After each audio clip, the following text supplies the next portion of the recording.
Season 1 left off with a huge cliffhanger, Yeah. and Indeed. Season 2 looks like there's going to be a lot of drama. So much drama, so many cliffhangers. And I know you guys get this question a lot, but what can we expect from Season 2?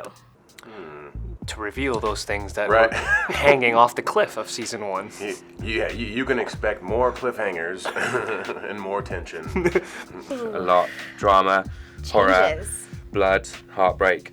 We all get covered in our own blood. We all get at least covered in our own once. blood at least once. You know, obviously we leave off on Season 1 where Jace is heading towards the dark side, and you know, and I think he's also making a conscious effort of knowing that he has to figure out what his identity really is. You know, he doesn't know who he really is, and I think with anybody, even though he doesn't want to hurt anybody, especially the people he loves, I think, you know, a father figure of sorts has such a huge effect on him that it'll make you start doing things that you never thought you would be capable of doing.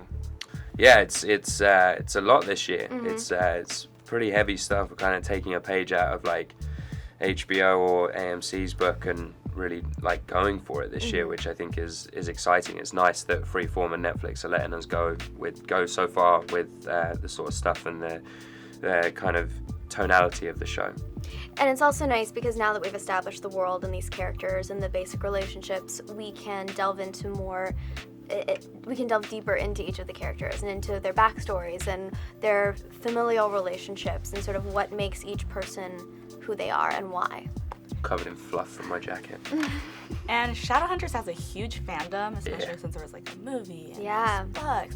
What are you most excited for fans to see this season, or what should they keep their eye out for? Ooh. I think I'm most excited for fans to see the introduction of new characters, and these characters that they've maybe read about and held dear to them, and now they get to see them realized and created on camera, and see like where their storylines go. You know, you got Maya, Aldertree, Lydia, and some other characters that Yeah, Aldertree is he's an interesting character. You know, you don't quite read, you can't read what his full intentions are or what he's all about, and jump right into it. I think in episode 1, he pops up and you're like, oh, who is this guy? What's he all about? Do I like him? Yeah, with the great accent. right. That's all you know about Aldertree. He's suave and good looking. Yeah. I'm excited for people to see the Parabatai relationship and more into that, and we kind of scratched the surface a little bit, and you know, Alec has his things going on and Jace has his things going on, so we're not going as deeply into the relationship as maybe there's scope to, so hopefully we'll get to see. I mean, we don't know past episode 10, we don't know. We finished episode 10 and that's it, so we don't know anything past that yet. Right. So hopefully 11 onwards we'll get to see that relationship kind of blossom a little more, because it's important, and it's an important relationship in the books, and we've sustained it as an incredibly important relationship within this world, and it's the only Parabatai that we have in Shadowhunters as it stands at the moment. We haven't met any others that are currently still a part of that relationship. But yeah, I'm hoping that we kind of look a little deeper into that, and the fans hopefully will like that. With your guys' relationship, I kind of like to see it as a Luke Skywalker, Princess Leia situation. Yeah, we'll go with that. They only kissed once though. Yeah. We were going for it. Oh yeah. What can we expect this season, especially after your capture? Yeah. Yeah.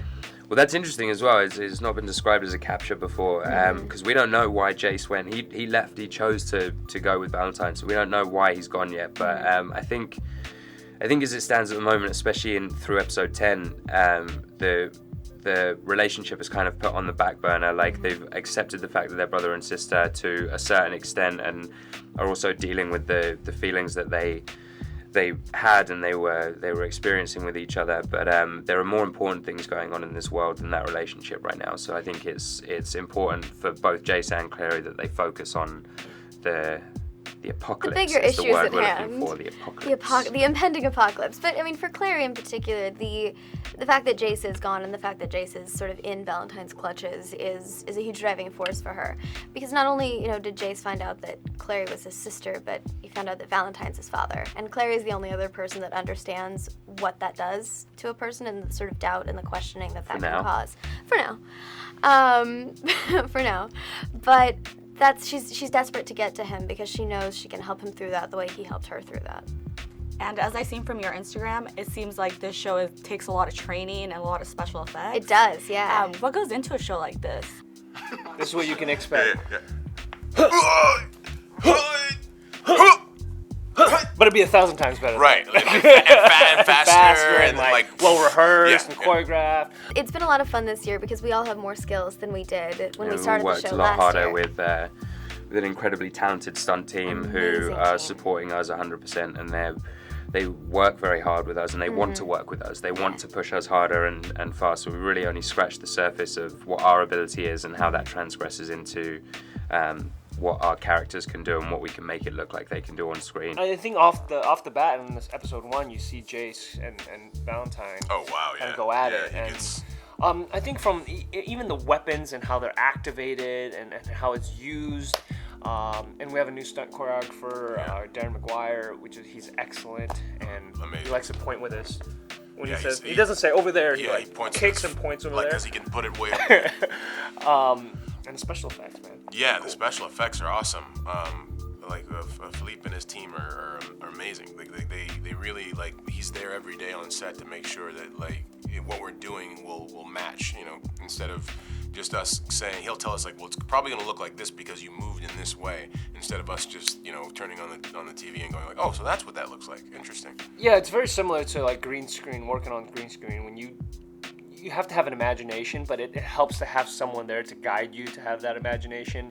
And directors there, but the special effects is very particular because, they are going to be there with every second, rotoscoping every single frame to make sure that it looks the way it does and also fits into the personality of the character, which is, I think, the most important part. Speaking of which, I think it's interesting that Magnus, you get a sense of that he could actually have hand-to-hand combat and mess you up. You know what I mean? You get a sense of that. In the first episode, you see whoa, what's he doing there? Are you foreshadowing, my friend? I've been pushing that. I've been saying yo, Magnus needs to. I know he can. Yeah, he's so good with his hands. It's just bah, bah, bah. He's I don't have to use magic. I'll put that in this little box. Step to me. How have you guys progressed as actors from season 1 to season 2? All of these characters have grown. And Clary's matured a lot. She learned a lot season 1. She grew up a lot. She was forced to. But now, moving forward, it continues. And she is seeing the world in a different way. And she's a bit more cautious in who she trusts and about how she handles things. But you also see her take charge in certain situations and handle things for herself. It just gets worse for Jace, really. Yeah. It still gets worse for Jace. You kind of reach the point at the end of season 1 where it's oh man, Valentine's your dad and the love of your life is your sister, and there's really no worse that could happen. I was wrong. There's a lot worse that can happen, and it's a pretty rough first half of the season for Jace. So as far as acting goes, there was a lot of opportunities for me to really delve into kind of the psyche of Jace and have to portray some of the not so nice aspects of human emotion. There's some pretty drastic twists for all of the characters this season, and we're all put through the ringer in one way or another. But it makes it a lot of fun because you see these characters, for an actor at least, because you see the characters off balance. You see the characters out of their element. You see the characters doubting and going through things that, like you said, are not so pleasant. And my last question, we are Celeb Secrets. So is there maybe a secret about one of the cast members, about yourselves, that fans might not know? If it's a secret, it's probably a reason they don't know about it. Emerald, when we try and do, I try and do these Frozen videos. Yeah. Okay. Or just any video that you have to be serious, and literally within seconds she'll crack. Start laughing. Yeah. That's the biggest. Imran is horrible at not laughing at things. It's a secret. It's a secret. I'm peeling off secrets. This shoe isn't black. It's white. Oh man. Isaiah makes the best coffee. He's a master at coffee. That was a good one. You're welcome, fans, for Kat's little tidbit into the world of Shadowhunters. Isaiah makes good coffee. You're welcome. You're welcome. I'm sorry for such a horrible answer. I apologize for Kat. Some of us actually eat meat. Yeah, some of us do. Some of us, bacon is a big thing. Bacon is a big thing. Yeah, some of us live on it. I'm not saying who, but Matthew Daddario, Some people He'll wake up at like 3 in the Yeah, morning. that's- And that- just cook bacon and go back to sleep. the big reveal of this season. Sorry, is that, Matt. is that Matthew Daddario sleeps on a bed of bacon. That's the big reveal. Sorry, Matt. That's why he smells like bacon when he Yeah, comes to work. Yeah, Applewood. Apple. That's his nickname. Applewood Daddario. Oh man, Matt loves bacon. You don't know about this? He hasn't No. talked to you about his massive skillet and the bacon that he makes? No. He has a whole technique. He's See? explained it to me several times. There you go. Matt's weird. You learned Matt's a a secret weird today. guy. Yeah. Bacon. He's not here, so I can say whatever I want about him. Matt's a weird fella. We all know it. Matt's weird. I'm looking right into the eyes of everyone who's watching. Matt's a weird guy. Matt, I hope you watch this at some point, and I'm saying it directly I'll to send you. it to him. There you I'll go. send it to him. Yeah. Love you, buddy. And thank you guys so much. You're welcome. Thank Thanks. you. Thank you for talking to us.